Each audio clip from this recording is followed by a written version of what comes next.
3-4 साल में के भीतर जम्मू कश्मीर में जिस प्रकार का बदलाव आया है उसे देख करके जम्मू कश्मीर नहीं, देश के दूसरे राज्यों के लोग भी हैरान हैं।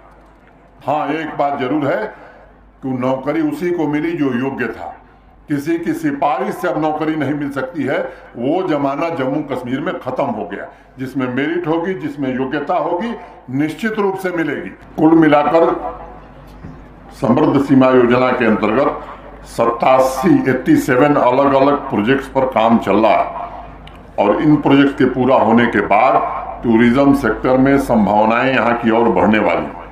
सोशल वेलफेयर के तहत पिछले वर्ष करोड़ों रुपए कुपवाड़ा के नागरिकों के खातों में सीधे भेजे गए। अब एक समय था जब दिल्ली से 1 रुपया चलता था तो 10-12 पैसा ही आता था। अब तो 100 पैसा चलता है दिल्ली से तो श्रीनगर भी 100 पहुंचता है और कुपवाड़ा के मच्छल और केरन इलाके के गांव में भी 100 ही पैसा पहुंचता है, 99 नहीं पहुंचता। तो ये सामान्य परिवर्तन नहीं, कहने में मुझे 1 सेकंड लग रहा, लेकिन ये व्यवस्था बनाने में जो मेहनत लगी है, मैं समझता हूँ कि जितने बिचौलिए थे, आम आदमी की आकांक्षाओं के जो लुटेरे थे, जो दुकान चलाया करते थे, उनका कारोबार अब पूरी तरह से बंद हो गया। और वही बात मेहता जी नौकरी में भी कर रहे हैं।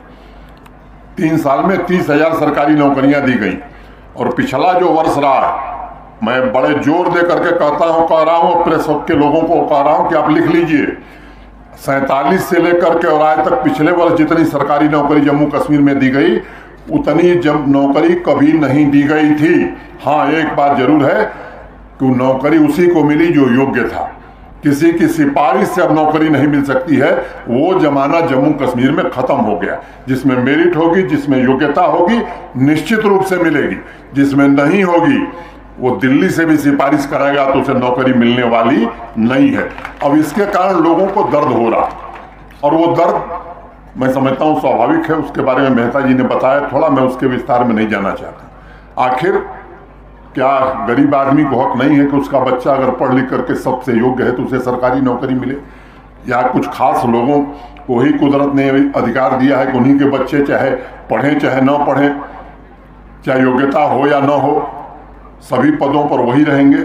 मैं समझता हूँ ये व्यवस्था ठीक नहीं है।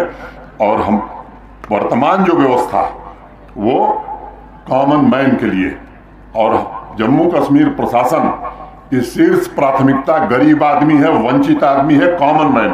कोई विशेष आदमी हमारे लिए प्राथमिकता का विषय नहीं हो सकता। सबका ये प्रयास होना चाहिए कि नए युवा, नए बच्चे अपने उज्जवल भविष्य की यात्रा शुरू करें। नई पीढ़ी के भविष्य को बनाने के लिए सभी अधिकारियों से भी मैं अनुरोध करूंगा कि इस दिशा में उन्हें सक्रिय ढंग से आगे आकर के पहल करनी चाहिए। तरक्की की रैंकिंग में जम्मू कश्मीर का नाम सबसे ऊपर